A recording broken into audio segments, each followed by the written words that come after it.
की जाएगी और आप इसे देखेंगे और मेरी बात को रखेंगे, मेरी लाज को रखेंगे।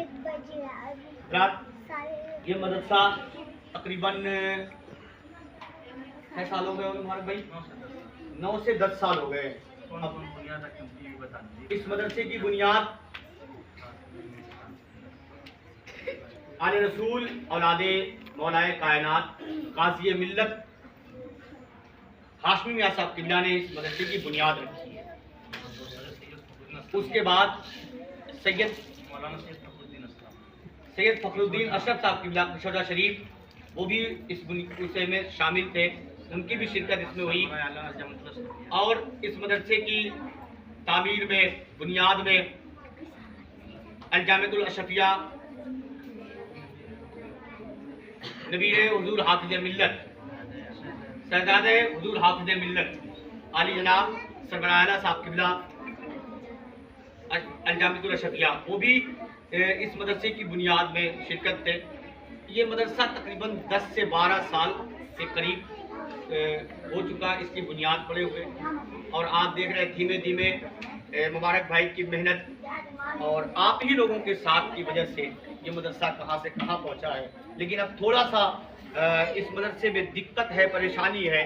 तकरीबन ये मदरसा मैं आया तो मुझे मालूम पड़ा कि 15-16 लाख रुपए का कर्जमंद ये मदरसा 15 या 16 लाख रुपए का कर्जमंद है। तो मैं इसीलिए गुजारिश आपसे करूंगा कि आप ज़्यादा से ज़्यादा इस मदरसे की इमदाद करें। वो कर्ज हुआ कैसे आप जानते हैं बखूबी कि इसकी तामीर में खर्चा हुआ, उसके बाद जो कर्ज बढ़ते गए, वो बच्चों में कुछ बच्चे ऐसे आते हैं जिनके पास कापी कलम लेने के लिए वे वो नहीं हैसियत होती, उनके माँ बाप ऐसे ही मदरसे में डाल जाते हैं।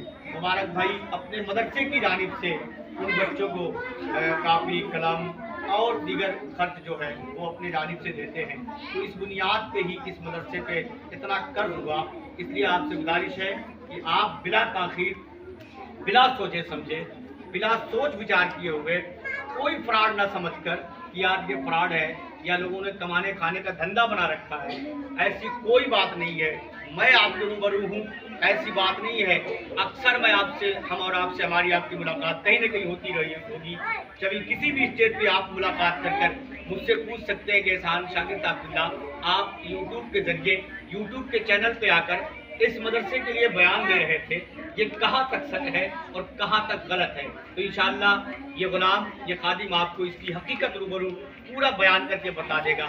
इस मदरसे में कोई कमाने खाने की कोई लालच नहीं, सिर्फ ये लालच है कि हमारे जो बच्चे लोफड़ों के तरीका और लावारिसों के तरीका घूमते फिरते हैं इधर उधर, कभी नाले पे, कभी कहीं, उन बच्चों को पकड़कर मदरसे में लाकर दीन की तालीम दी जाए ताकि वो बच्चों की ज़िंदगी संवर जाए, उन बच्चों की ज़िंदगी सुधर जाए। जो बच्चे अपने माँ बाप की नाफरमानी करते हैं, उन बच्चों के अंदर माँ बाप की फरमानी करने का एक जज्बा पैदा